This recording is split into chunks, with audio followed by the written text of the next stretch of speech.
এই সময়ে স্বাভাবিক লঘুচাপ বর্তমানে দক্ষিণ বঙ্গোপসাগরে অবস্থান করছে, আর এর বর্ধিতাংশ বিস্তৃত হয়েছে উত্তর বঙ্গোপসাগর পর্যন্ত।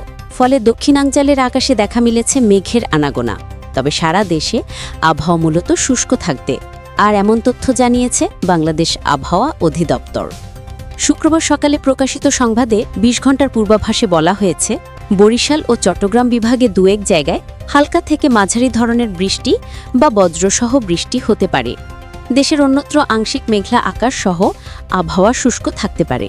বরিশাল ও চট্টগ্রাম বিভাগে দিনের তাপমাত্রা সামান্য কমতে পারে, তবে দেশের অন্যান্য অংশে দিন ও রাতের তাপমাত্রা প্রায় অপরিবর্তিত থাকবে। শনিবার ও রবিবার দক্ষিণাঞ্চলের বেশ কিছু এলাকায় হালকা বৃষ্টির সম্ভাবনা রয়েছে, তবে উত্তর ও পশ্চিমাঞ্চলে শুষ্ক আবহাওয়ার দাপট থাকবে। এরপর ২০ ও ২১ অক্টোবর সারা দেশে আংশিক মেঘলা আকাশের পাশাপাশি সামান্য তাপমাত্রা বাড়তে পারে বলে জানিয়েছে আবহাওয়া দপ্তর। এছাড়া ২৪ অক্টোবর দক্ষিণ পূর্ব বঙ্গোপসাগর ও তৎসংলগ্ন এলাকায় একটি নতুন লঘুচাপ সৃষ্টি হতে পারে বলে ইঙ্গিত দিয়েছে আবহাওয়া অধিদপ্তর। আর সেটি যদি শক্তি সঞ্চয় করে, তবে তা পরবর্তী সময়ে ঘূর্ণিঝড়ের রূপ নিতে পারে বলেও আশঙ্কা করা হচ্ছে।